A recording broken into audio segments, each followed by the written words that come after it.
How to add another account on Facebook. To add another account on Facebook, you can either switch between accounts or log in with multiple accounts using the official Facebook app. And here is how to do it.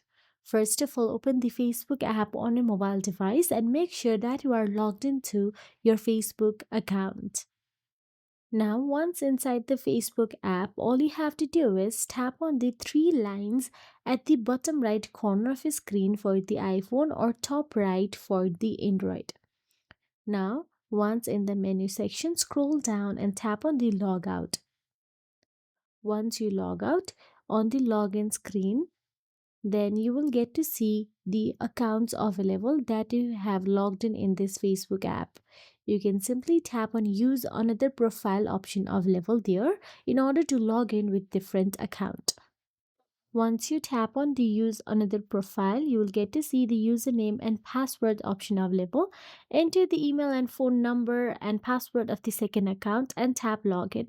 Facebook will now show both accounts on the login screen. You can tap to switch anytime. So that is it. If you found this video helpful, please like, share and subscribe, and thank you so much for watching.